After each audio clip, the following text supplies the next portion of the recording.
RRB ALP previous year maths question. First question 9.5% simple interest per annum. A sum of money became 942 in 6 years.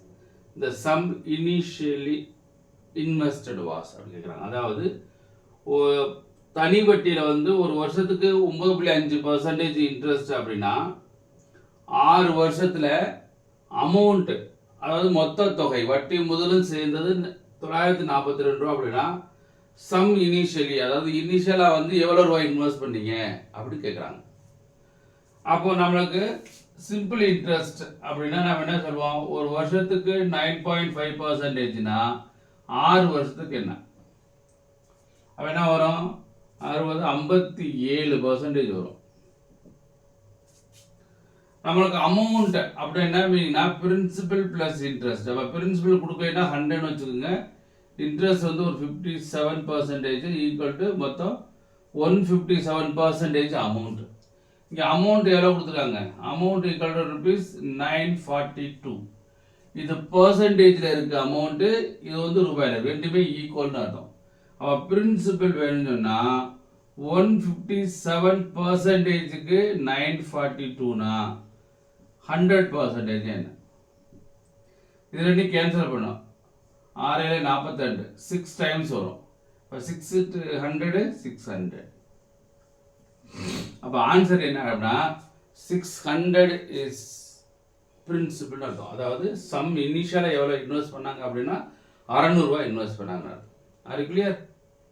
Second sum வந்து find 2-digit number which is exactly 3 times the product of its digits அப்படிங்கிறாங்க. அதாவது ஒரு 2-digit number எப்படி இருக்கணும் அப்படின்னா which is exactly 3 times, அதாவது 3 times of the product of its digits. அந்த digits product பண்ணமாக்க அதுக்கு 3 times இருக்கணும் அப்படின்னு சொல்கிறாங்க. புரியுதா? இப்போ இந்த நம்பர் எடுத்துட்டாங்க, இது ஃப்ரம் ஆன்சர் போகிறது வந்து ஈஸியாக இருக்கும். இப்போது இதை 1 × 2 மல்டிப்ளை என்ன வரும், 2 × 3 ஈக்குவல் டு 6 வருது. நம்மளுக்கு 12 தானே வரணும், அதனால இது கண்டிஷன் சாட்டிஸ்ஃபை பண்ணலை. அடுத்து செகண்ட் எடுத்துங்களேன், 4 × 8, 4 8 32 இன்ட்டு 3 டைம்ஸ் சொல்லியிருக்காங்க. அப்போ 3ஆல் மல்டிப்ளை பண்ணிங்க அப்படின்னா 6 96, இங்கே 48 தான் வருது. அப்போ அதனால் இதுவும் கிடையாது. ஸோ இது ஆப்ஷனும் கிடையாது. அப்போ ஆப்ஷன் 1 கிடையாது, ஆப்ஷன் 2 கிடையாது. ஆப்ஷன் 3 பார்ப்போம். 2 × 4 8 × 3 24 வந்துருச்சா? வந்துருச்சு. இந்த கண்டிஷன் சாட்டிஸ்ஃபை பண்ணாதனால ஆன்சர் 3 இஸ்னு அர்த்தம். அப்போ என்னன்னா 2 டிஜிட் மல்டிபிள் பண்ணால் அது 3 times ஆஃப் த நம்பருக்கு ஈக்குவலாக இருக்கணும் அப்படிங்கும்போது வந்துட்டோம். 2 மல்டிபிள் பண்ணியிருக்கோம், அதை 3 times போட்டு 3ஆல் மல்டிபிள் திருப்பி அதே நம்பர் வந்துருச்சா? வந்துருச்சு. அதனால 24 is answer. Okay. The interest earned on ₹1,600 at the rate of 5% simple interest per annum for 6 years would be அப்படிங்கிறாங்க. அதாவது பிரின்சிபல் வந்து 1600 கொடுத்தாங்க. முதல் ரேட் ஆஃப் இன்ட்ரெஸ்ட் வந்து 5%, நம்பர் ஆஃப் இயர்ஸ் 6 இயர்ஸ் கொடுத்துட்டு அவங்க தனி வட்டி என்ன, சிம்பிள் இன்ட்ரெஸ்ட் என்னன்னு கேட்குறாங்க. இப்போ சிம்பிள் இன்ட்ரெஸ்ட் நம்ம என்ன சொல்லுவோம், ஒரு வருஷத்துக்கு 5%னா 6 இயர்ஸுக்கு 30% சிம்பிள் இன்ட்ரெஸ்ட். அப்போ இதில் 10% அளவு 10%னா 1 டிஜிட் பாயிண்ட் வச்சா 10%, அப்போ 160. அப்போ 30% 360 48 480.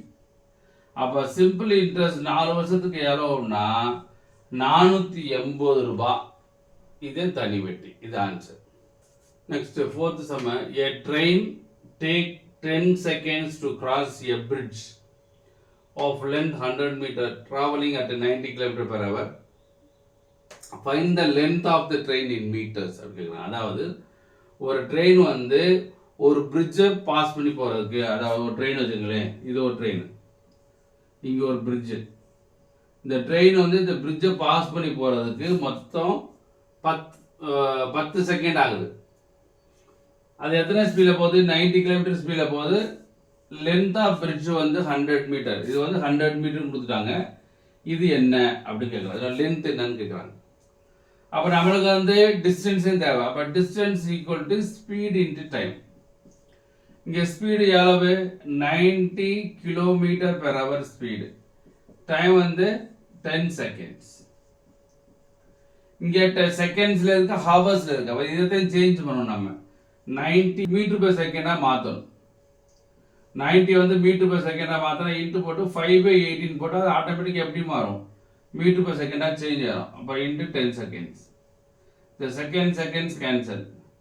இது அடிச்சு என்ன வரும் 5 times 5 18s are 90, 5 5s are 25, 25 into 10 250 metre. என்னன்னாக்கா ட்ரெயின் பிளஸ் பிரிட்ஜ் ரெண்டும் சேர்த்தா 250 மீட்டர். நம்மளுக்கு ஆல்ரெடி அவங்களுக்கு தெரியும் பிரிட்ஜோட லென்த் வந்து 100.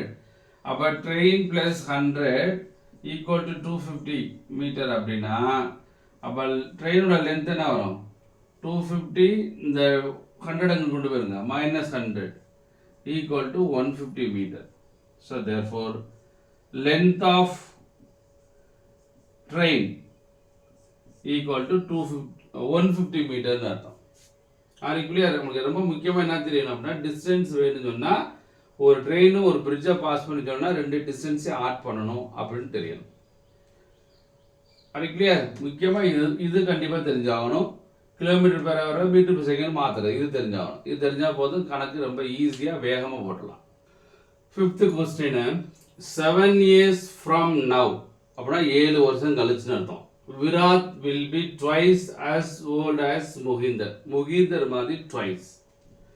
5 years ago 5 வருஷத்துக்கு முன்னாடி Mohinder's age was 1 year less than the 2/5 of the Virat's age. அதாவது 5 வருஷத்துக்கு முன்னுக்கு விராத்தோட 2/5 ஏஜ் இருக்கும் இல்லையா, அதுல 1 year லெஸ் அப்படின்னு சொல்லியிருக்கான். What is Virat percentage? விராத்தோட பர்சன்டேஜ் என்னன்னு. இப்போ நார்மலாக இதுக்கு வந்து நார்மலாக எக்ஸ் கண்டிப்பாக யூஸ் பண்ணணும். யூஸ் பண்ணாதான் கணக்கு செய்ய முடியும். ஆனால் பாஸ் பண்ண முடியுமா எக்ஸாம்னா வாய்ப்பு ரொம்ப கம்மி. அப்போ ஒரு கணக்கை வந்து எப்போ பார்த்தாலும் நீங்கள் எக்ஸ் வச்சோ ஃபார்முலா வச்சோ போட்டுக்கிட்டே இருந்தீங்களாக ஒரு ஜெயிக்கணும்னா அப்போ நம்ம ஜெயிக்கிறதுக்கு வாய்ப்பு கம்மி. அப்போது நம்ம வித்தியாசமாக டிஃப்ரெண்ட்டாக இருக்கணும், வேகமாக போடணும். ஏன்னா ரொம்ப முக்கியம் ரயில்வே எக்ஸாமை பொறுத்தளவில் நீங்கள் எவ்வளோ வேகமாக போடுறீங்களோ அதே ஜெயிக்கிறதுக்கு ஒரு தாரகம் வந்துடும். இப்போ இந்த கணக்கு பொறுத்தளவு 1 செகண்ட்லேருந்து இந்த கணக்கு செஞ்சா ஒரே செகண்டில் கணக்கு செஞ்சிடலாம். விராத் ஏஜ் கொடுத்துருக்காங்களா, இது என்ன சொல்லுங்க 2/5 கொடுத்துருக்காங்களா? எஸ். கீழே என்ன இருக்கு 5 இருக்கா? அப்போ விராத்தோட ஏஜ் வந்து 5ஆல் டிவைட் பண்ணுற மாதிரி இருக்கும். இது 5ஆல் டிவைட் ஆகுமா? இல்லை. இது 5ஆல் டிவைட் ஆகுமா? ஆகும். இது 5ஆல் டிவைட் ஆகுமா? ஆகாது. இது 5ஆல் டிவைட் ஆகுமா? ஆகாது. இப்போ எது 5ஆல் டிவைட் ஆகுது? 55 மட்டும்தான். அதனால ஆன்சர் இஸ் 55. எந்த ஒரு சொல்யூஷன் தேவையில்லை. இந்த கொஸ்டின் லோகோபேட்டில் கேட்ட question. Option also very important. அதனால நம்ம எக்ஸாமில் பாஸ் பண்ணணும், நிறையா கொஸ்டின்ஸ் அட்டன் பண்ணணும், வேகமாக எழுதணும், தப்பு விடக்கூடாதுன்னா நீ இந்த மாதிரி படிக்கணும், இந்த மாதிரி ப்ராக்டிஸ் இருக்கணும். பயங்கர ஹார்ட் ஒர்க் பண்ணும்போது டெஃபினட்டாக நம்ம ஆன்சர் போகிறதுக்கு வாய்ப்பு உண்டு. அது கிளியர்.